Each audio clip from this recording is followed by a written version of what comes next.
Едно абсолютно нещастие. Който се е добрал до тебе, става страшно, разбираш, страшно. Кучно ще го хапене. Мръзки за себе ще те направя. Ако имах една братничка, ако имах каминка, на кучната ще хвърля. Чрез ден ще правим.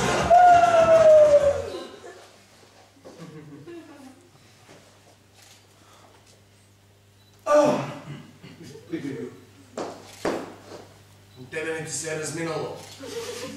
Не гледай така. Последния път, когато Мюриел дойде тук, дойде и каза: Фредерик, знаеш ли, руснаците имат един страхотен ритуал. Точно преди да тръгнат на някъде, сядат, пият чаша чай и чак тогава тръгват. И тя седна на тебе, Комен! И направи ми страх. Нали? Ай сега кажи ми, че не трябва да страх от тебе. Дяволска вещ.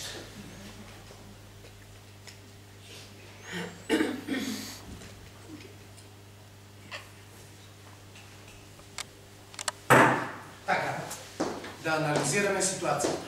Какво не обича да прави един стол? За да разберем какво не обича да прави един стол, трябва да разберем какво обича да прави. Какво обича да прави един стол? Един стол обича да стои. Цял ден да стои.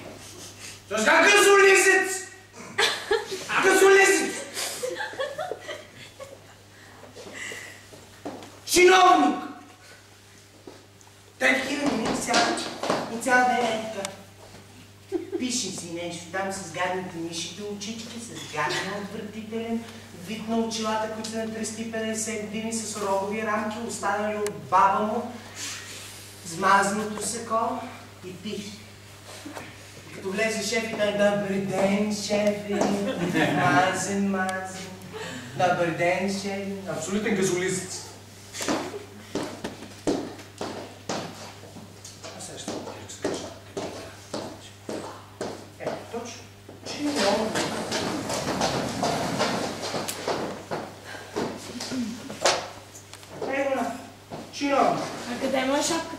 С сакенци, с шкембенци и плешиво теменци.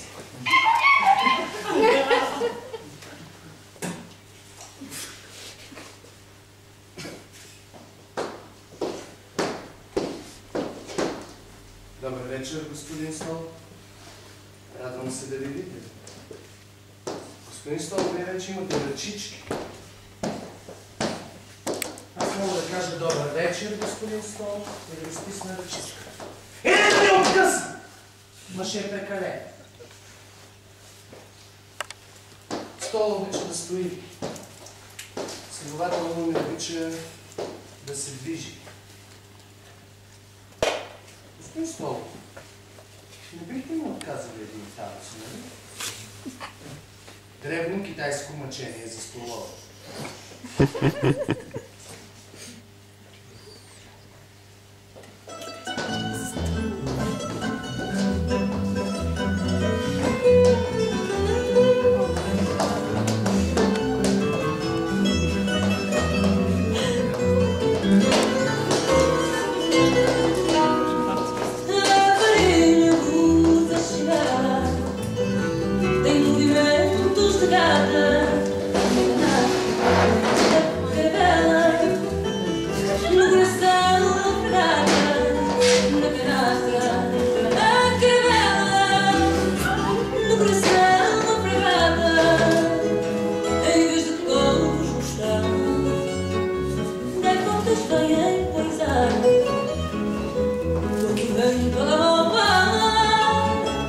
Vai no baile com o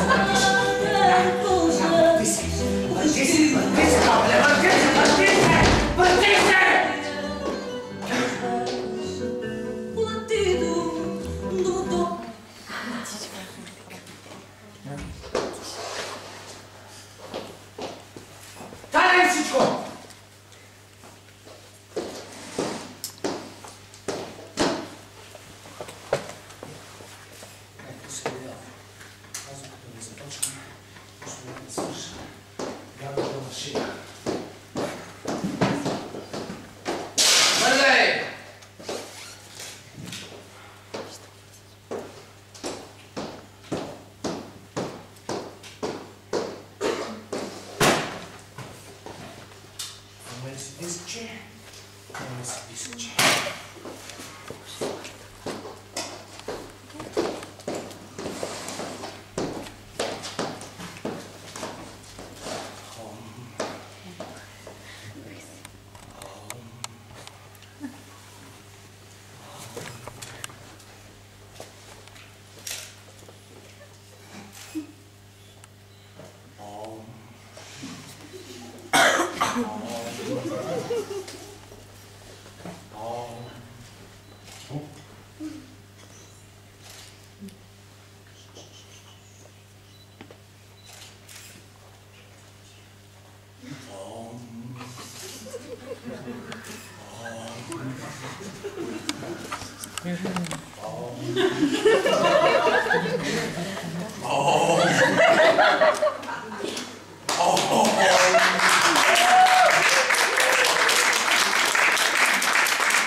Мирил, отдавна исках да запиша този диск и да ти кажа, че спрях цигарите.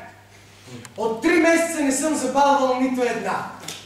И биенето спрях.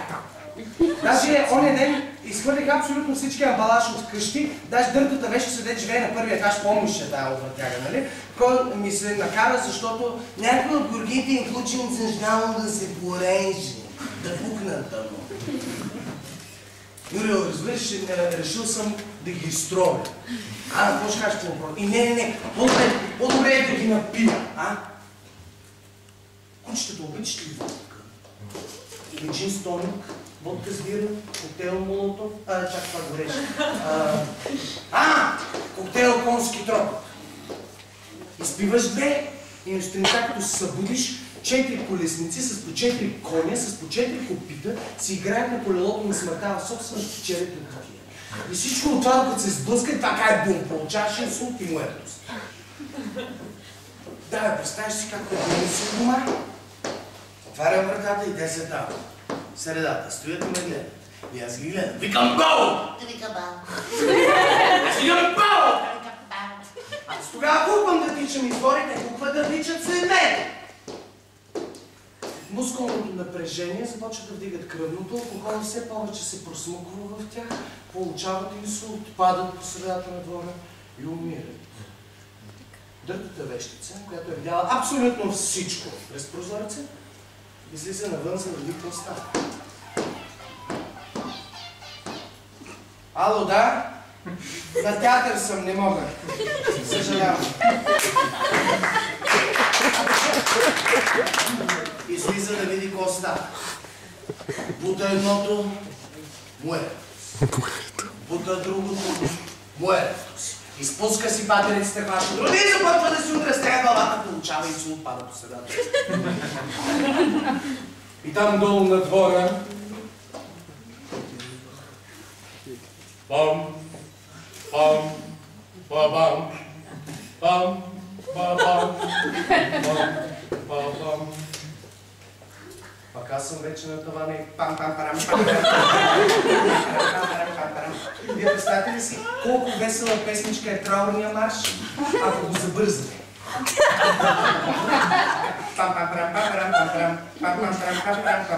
Дойдеш някой в същия момент казва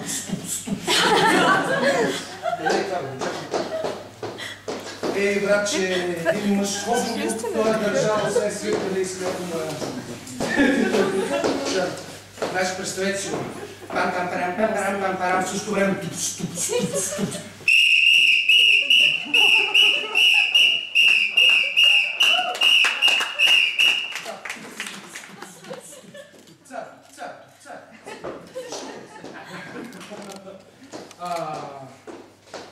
Браво, бе, Фредерик. Браво, бе.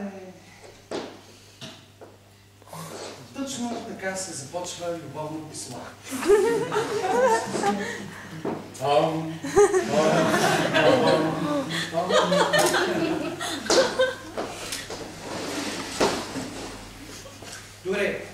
Обяснете ми.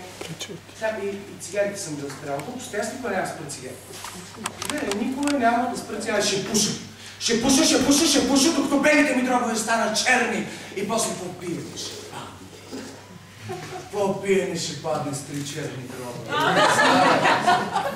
Представете ли си, жив е той, жив е там от Юрган. Той в мисли лежи и пъшка. С дълбока на душа рана, писател гладен, без сила мъжка. Стана вече и мрак настана. И той безсилен се подаде над Юрган. Дори да пукна, аз няма да умра. Аз ще възкръсна в старата си кожа, защото алкохолът, който съм изпил, не ще ми позволи да се разложа. На гроба ми не сипвайте вода, но ония свят аз няма да се мия. И ако някой ден възкръсна от пръста, ще бъде само за да се напия.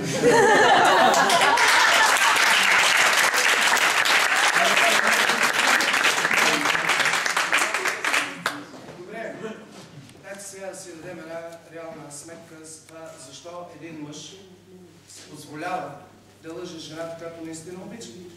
В крайна сметка, аз твърдя, че обожавам тази жена и че не мога да дишам без нея. Сега друго е белградския графит, който гласи: ако не можете да живеете един без друг, оженете се. И ще може. Това е друга работа. В случая аз съм безпаметно влюбен в нея, лъжа. Защо? Пак бъде. Това е. Цял живот никой не ми помага на мен, цял живот сам си върша работа. Аз ще ви кажа. В повечето случаи, когато един мъж си позволи да излъже жена, която наистина обича, то е за да изглежда по-голям в очите и. То е защото обича. Няма мъж на тая земя, който да не обича, да изглежда великан, огромен в очите на жената, която е влюбен. Това, мили дами, следващия път, когато хванете, лъжа си, как лъжа. Замислете се дали да му прости.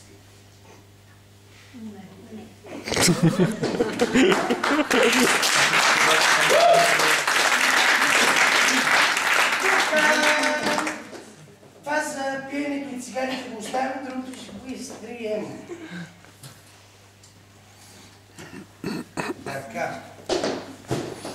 Юрил, помниш ли, ние с наши малки документи на спалнята, когато аз излизах от банята е гол. По цялото ми тяло имаше малки капчици вода, ти идваше. Изпиваше ги с устните си, след това бяхме на леглото и аз ти четях най-новите ми разкази. Там те възбуждаше до там, че ти ме нападаше като разярена пантера. Какво ще кажеш сега да повторим това, а? Значи сега аз ще се съблека и ти ще се съблечеш. И аз ще ти изчита най-новите си разкази. Какво ще кажеш по въпроса, а? И да не искаш, няма къде да бягаш. Аз трябва да се съблека. Някакво ще ме види. Батерията в тебе ли? Натати, копеленцата! Просто просто питам. Има още 50. Къде сте, бе? Душиците ми, те сладки, Натати, съкровищата сладки. Баничката ми, добе, мазничка, бе, ето ги, бе, Натати, ръкосписчето. Чакай сега. Така. Да се подготвя. Чакай, слушай.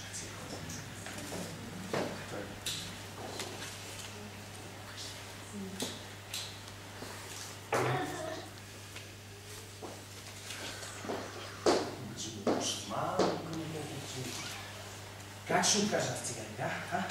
Кажи ми, как ще откажа аз цигарите? Това никога не ме случи. Добре, че ослепя. Те не мога да гледаш как.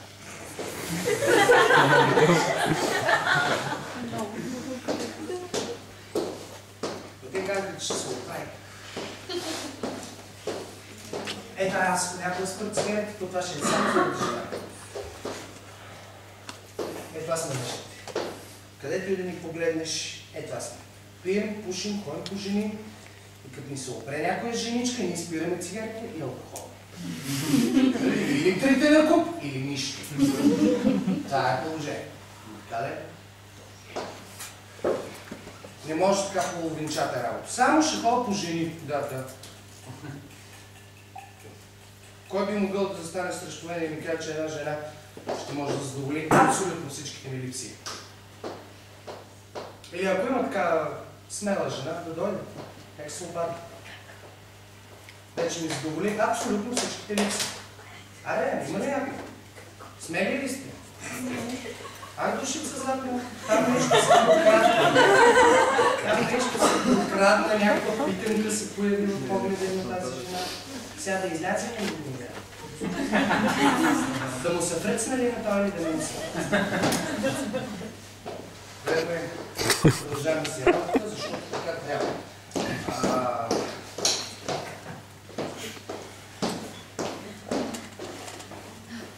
Мюрриел, книгата, която съм написал, кръстих разкази под екстази. Не за друго, за да убедя уважаемия читател, че аз съм се друсал и съм писал. Друсал съм се и съм писал. Друсал съм се и съм писал. Друсал съм се и съм писал. Друсал съм се и съм се написал. Това ще предизвика обществен скандал. Естествено, аз винаги съм казал, че ако не скандализираш обществото, то не ти обръща внимание. То ти обръща гръб, анатомичен, ама гръб. Затова сме създали този скандал. На първа страница на книгата Мюрриел ще има едно голямо на моята точка. Целия свят ще се чуди. Коя ли е тази ума, която е успяла да привлече толкова внимание в един мъж, като Фредерик Бекбеде. Книгата си има предисловие. През 80-те години на по-миналия век в средите на нощните птици се появи един нов наркотик. MDMA, наречен още екстази. Това хапче на любовта предизвиква странни ефекти. Нужда да гадиш хората наоколо, желание да танцуваш цяла нощ техно, скърцане на зъби, скоростно обезводняване и предложения за брак. Това е твърд наркотик с издигания и пропадания, които напомнят влакче на ужасите или новелите на някои американски писатели. Авторът на тази книга вече не взима от него и не съветва читателя да опитва. Екстази не само е незаконна дрога, но освен това разрушава мозъка. Доказателство, за което е този спектакъл, написан под негово действие. А и нима се нуждаем някакво си хапче, за да разказваме живота си на непознати. Та нали литературата е тъкмо за това. Ф. Б. Фредерик Бекбеде. Мъжът.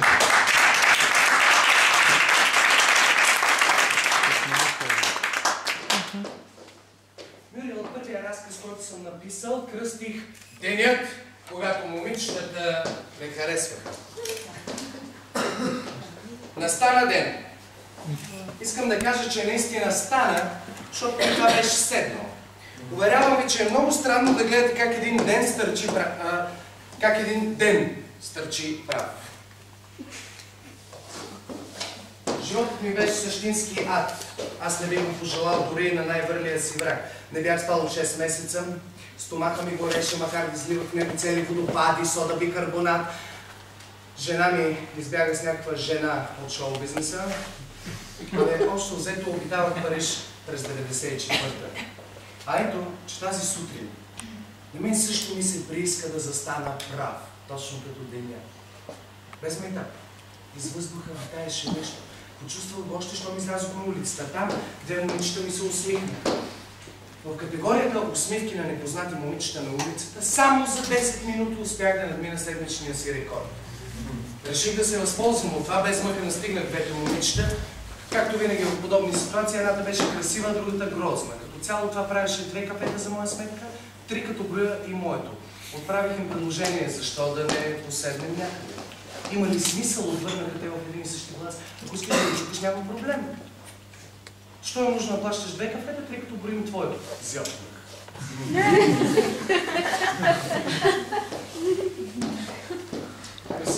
целуна и ме пъкне език.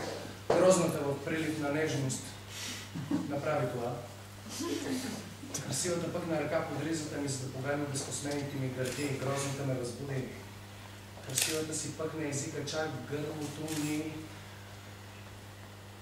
Мамка му грозната се оказа по-красива от красивата. И всичко това ставаше насред улицата пред безразличните погледи на минувачите. Отидохме да седем на една пейка и докато аз легавах окото на красивата, грозната ме яхна. Тъй като нямаше гащички, аз установих, че отвътре е доста уютна. След няколко тласка двамата дружно се изпразни. Изглежда сме кричали много. Защото когато отворих очи, около нас се бяха струпали хора. Някои от тях бяха хвърлили по някакъв панел. Успея да събера парите, момичетата бяха изчезнали. Чак си си джинси Levi's 501. Никога преди това не ми се беше случвало да се чукам с непознати, без запознанство и без презерватив. Битието ми се беше устремило към Бог знае какво.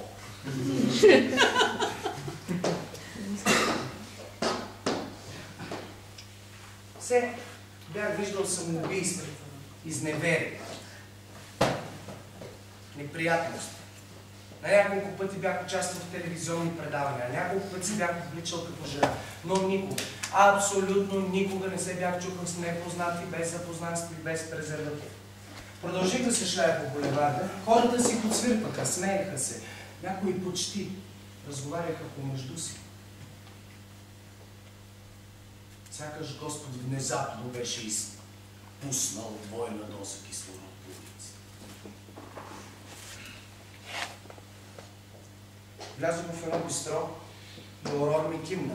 Орор е момичето от бара. Тя винаги носеше едни прилепнали бодите с голи рамене. Имаше гръдна обиколка 92, бе, накратко харесваше ми. Ей, Орор, не можеш да се сетиш какво ми случи преди малко. Изчуках се с две мадами на една пейка в парк и бях подем. Направо в очите и каза, виж, не си кой знае какво, но имаш известен чар, пък и отдавна се навърташ около мен. Да не вземем да уредим тази работа в Лейди и Сурум, а? Какво? Тук, сега! Орор изобщо не се шегуваше. Последвах и половината да стълва цялата причина светлина в туалетната, двама типове чукаеха.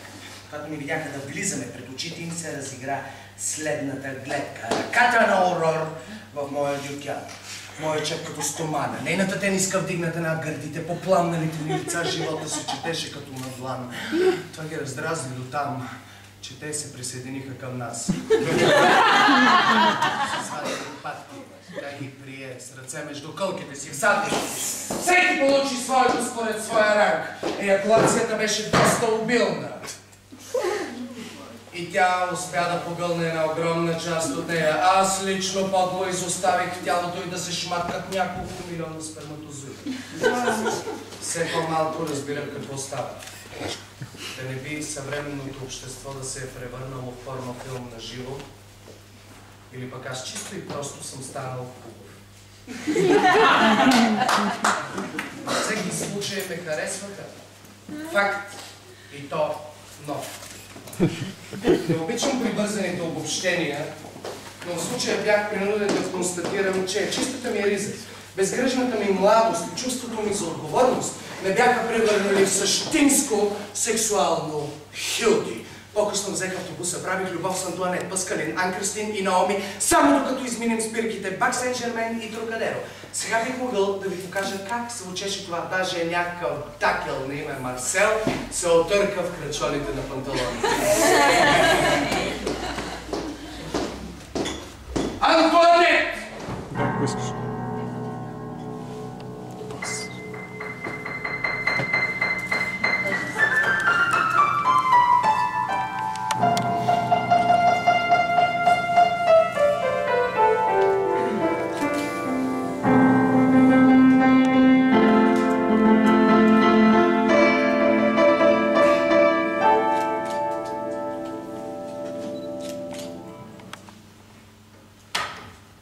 Паскалин. Това няма смисъл да ви го свира, знаете си. Наоми.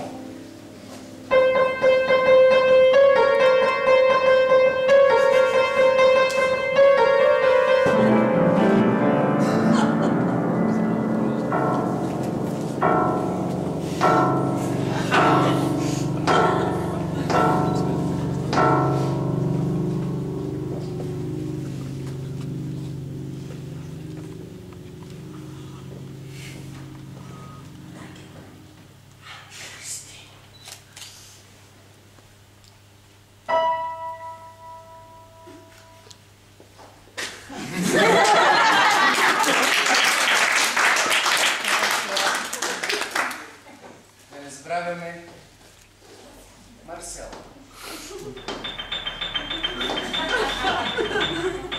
Сладко кръче. Пиш!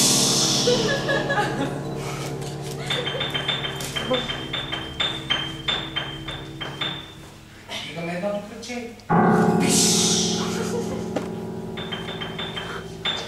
Вие представете ли си как звучи това нещо едновременно?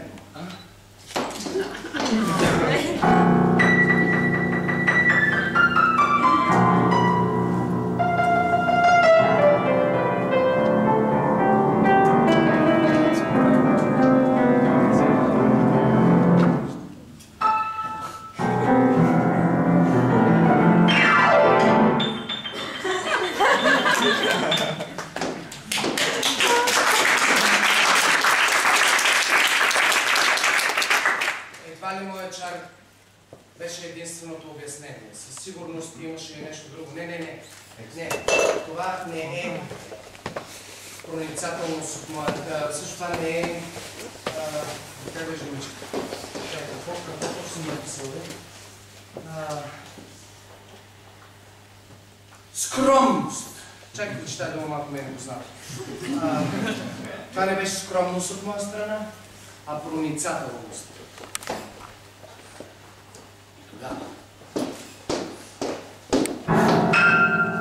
Изведнъж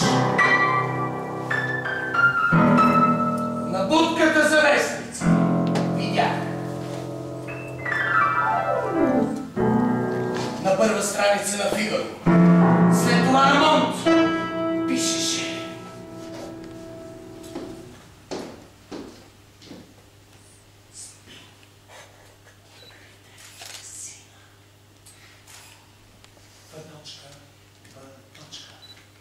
Федерик Бекбеде. Мъжът ти.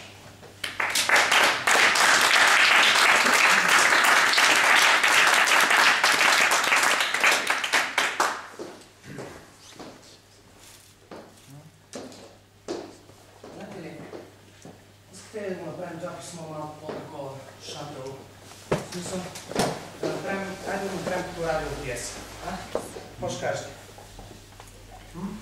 Глас, музика, Айде, това писмо точно така ще направим сега. Ще запишем една любима песен, която аз съм направил за нея.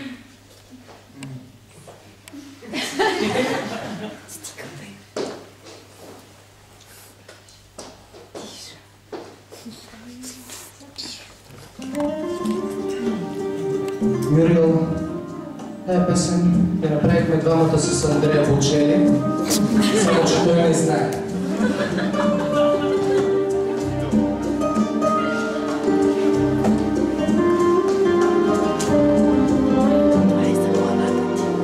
Знам, що ме решите да ме така.